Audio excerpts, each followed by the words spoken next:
Good morning students.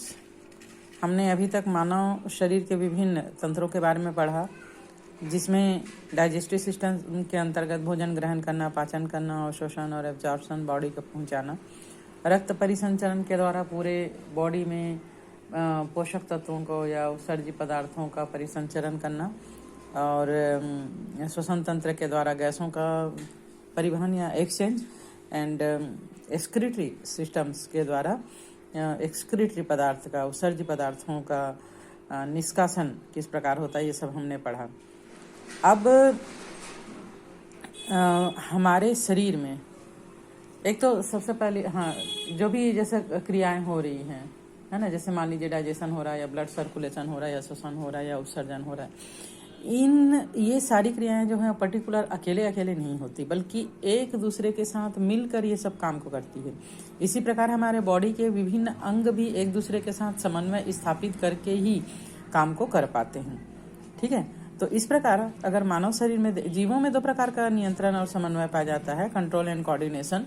एक तो तंत्रिका कोशिकाओं के द्वारा, दूसरा हार्मोन्स के द्वारा। पौधों में चूंकि तंत्रिका कोशिकाएं नहीं होती, इसलिए उनमें केवल हार्मोनल नियंत्रण ही पाया जाता है, जो कि विशिष्ट प्रकार के रसायनों के द्वारा होता है। लेकिन सजीवों में जो विकसित सजीव होते हैं, जीव जंतु होते हैं, खास करके कार्डेट्स में दो प्रकार के नियंत्रण और समन्वय पाया जाता है। एक तो तंत्रिकी नियंत्रण और दूसरा हार्मोनल नियंत्रण, जो कि रासायनिक पदार्थों के द्वारा किया जाता है। इस लेसन में हम तंत्रिकी नियंत्रण एवं समन्वय और तंत्रिका कोशिकाओं के बारे में पढ़ेंगे। हमने अभी कंट्रोल एंड कोऑर्डिनेशन की बात किया, कि जिसमें कि हमारे बॉडी में जो अंग और अंग तंत्र पाए जाते हैं वो एक दूसरे के साथ समन्वय स्थापित करके काम करते हैं। फॉर एग्जाम्पल के लिए अगर हम लें, तो जब आप दौड़ते हो या कोई काम को तेजी से करते हो तो आपकी सांसें जो हैं वो फूल जाती है। ठीक है, तो क्या होता है, जब आप वर्कआउट कर रहे हो उस समय आपको ज़्यादा एटीपी की आवश्यकता है, यानी भोजन का ज़्यादा ऑक्सीकरण होना चाहिए। इसके लिए एटीपी ऑक्सीजन की आवश्यकता होती है, इसलिए हमारी सांसों की दर बढ़ जाती है और ज़्यादा ऑक्सीजन की आपूर्ति हमारे बॉडी के अंदर होता है। जब हम बैठते हैं, आराम करते हैं, तो ये ऑक्सीजन की जो आवश्यकता है वो कम हो जाती है, ऑक्सीजन आपूर्ति की आवश्यकता, तो धीरे धीरे हमारा सांस जो है वो नियंत्रित हो जाता है। जैसे ही हमारे आंखों के सामने कोई कचरा वगैरह आता है तो पलकें अपने आप बंद हो जाती है ना। और जैसे भोजन का जो डाइजेशन हो रहा है उसका अवशोषण होकर इसको सर्कुलेटरी सिस्टम में मिलाया जाता है। रक्त के माध्यम से सर्कुलेटरी सिस्टम से ये पूरे बॉडी के माइटोकॉन्ड्रिया में पहुंचता है। श्वसन के द्वारा लिया गया ऑक्सीजन माइटोकॉन्ड्रिया में पहुंचाया जाता है और कार्बन डाइऑक्साइड को बाहर निकाला जाता है। और इसमें जो भी एक्सक्रीटरी पदार्थ बनते हैं उनको सर्जन तंत्र के द्वारा बाहर किया जाता है। इस प्रकार सारे अंग जो हैं वो एक दूसरे के साथ मिलकर काम करते हैं। ठीक है, इसी को नियंत्रण एवं समन्वय यानी कंट्रोल एंड कोऑर्डिनेशन कहा जाता है।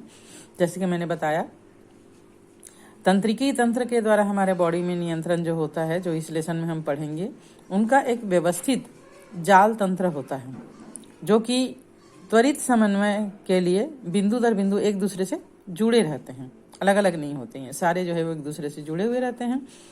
और अंतःस्रावी तंत्र हम नेक्स्ट लेसन में पढ़ेंगे, जिसमें देखेंगे कि कुछ रासायनिक पदार्थों के द्वारा भी हमारे बॉडी की क्रियाओं का नियंत्रण किया जाता है। और इस लेसन में तो हमको तंत्रिकी तंत्र पढ़ना है, जिसमें कि तंत्रिकी समन्वय की क्रिया विधि, जैसे कि तंत्रिकी आवेग का संचरण किस प्रकार होता है, आवेगों का सिनेप्स से संचरण और प्रतिवर्ती क्रियाओं की कार्यविधि, इन सब का स्टडी जो है वो हम इस लेसन में करेंगे। तो आइए पढ़ते हैं तंत्रिकी तंत्र क्या होता है। सभी प्राणियों में, सभी प्राणी मीन्स जहाँ से, जैसे हमने वर्गीकरण वाले अध्याय में पढ़ा था कि हाइड्रा में तंत्रिकी कोशिकाओं का जाल पाया जाता है। एक मेन तंत्रिका तंत्र उसमें नहीं होता है या उनको कोऑर्डिनेट करने के लिए, बल्कि पूरे बॉडी में तंत्रिका कोशिकाएं पाई जाती है, इसलिए वह बाहर के आवेगों को या संवेगों को ग्रहण कर पाता है। हाइड्रा से लेकर जितने भी इधर वर्गीकरण में विकसित प्राणी जैसे जैसे विकास होते जाते हैं, उनमें तंत्रिका कोशिकाएं जो हैं वो आवेगों को ग्रहण करने के लिए होती है, बाहर के उद्दीपन को ग्रहण करने के लिए होती हैं। तो यही कोशिकाएं जो बाहर के उद्दीपन को ग्रहण करके रिएक्ट करती है या बॉडी के विभिन्न कार्यों का नियंत्रण करती है, कोऑर्डिनेशन करती है, उन्हें तंत्रिका कोशिका कहते हैं। ये विभिन्न उद्दीपनों को पहचान करके ग्रहण करती है और इनका संचरण करती है। निम्न जो अकशेरुकी प्राणी हैं उनमें तंत्रिकी संगठन बहुत ही सरल प्रकार का होता है, जैसे कि अभी हमने हाइड्रा का उदाहरण दिया था, है ना। और जो कीड़े मकोड़े होते हैं उनका तंत्रिका तंत्र अधिक व्यवस्थित होता है। कीड़े मकोड़े जो हैं वो काफ़ी चालाक होते हैं, आप लोगों ने देखा होगा एग्जाम्पल। तो ये मस्तिष्क अनेक गुच्छिकाओं और तंत्रिकी ऊतकों का जाल का बना हुआ होता है और कशेरुकी प्राणियों में अधिक विकसित तंत्रिका तंत्र पाया जाता है। अगर हम मानव के तंत्रिकी तंत्र के बारे में बात करें तो मानव का तंत्रिका तंत्र 2 भागों में विभाजित होता है। एक तो केंद्रीय तंत्रिका तंत्र, जैसे कि हमने कंकाल तंत्र में पढ़ा था ना, सिर और उसके बाद फिर मेरुरज्जु का कपाल, खोपड़ी और मेरुरज्जु। तो कपाल या खोपड़ी के अंदर मस्तिष्क सुरक्षित रहता है और मेरुदंड के अंदर उसकी जो खोखली नाल होती है उसमें मेरुरज्जु सुरक्षित होता है।